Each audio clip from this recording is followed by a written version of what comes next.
সামিরার সাথে আমার আর সংসার করা সম্ভব হবে না, ও খুব বাড়াবাড়ি করছে। মৃত্যুর মাসখানেক হবে আমাকে বলেছিল। সালমান শাহ এবং সামিরার সম্পর্কটা আপনার নিজের চোখে আপনি কেমন দেখেছেন? সালমান শাহর সাথে সামিরার বিয়ে হয়েছিল সালমান হিরো হওয়ার আগে।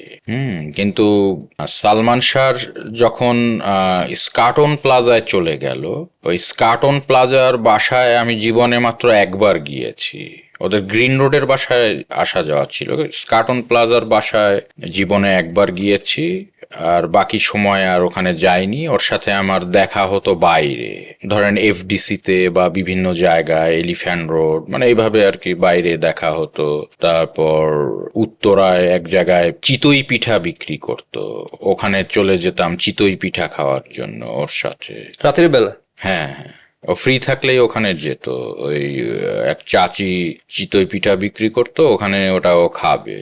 তো যাই হোক, সামিরার সাথে আমি ওভাবে খুব বেশি একটা মিশিনি। কিন্তু সালমান শাহর বিষয়টা হচ্ছে, ওর সাথে সামিরার কি ঘটতো না ঘটতো এই বিষয়গুলো কখনো আমাদেরকে বলতো না।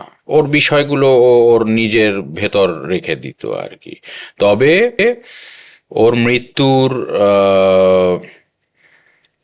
ওর মৃত্যুর ধরেন মাসখানেক আগে আমাকে বলেছিল যে সামিরার সাথে বোধহয় আমার আর একসাথে বসবাস করা হবে না।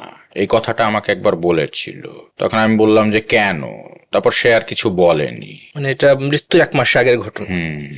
ওই সময় সম্ভবত সামিরা চলে গিয়েছিল। মানে কোথায়?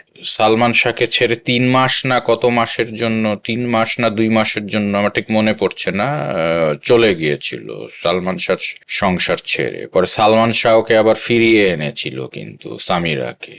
তো এখন বিষয়টা হচ্ছে, সালমান শাহ মৃত্যুর মাসখানেক আগে, আনুমানিক মাসখানেক হবে বা 20 দিন হবে এরকম, আমাকে বলেছিল যে বোধহয় সামিরার সাথে আমার আর সংসার করা সম্ভব হবে না, ও খুব বাড়াবাড়ি করছে।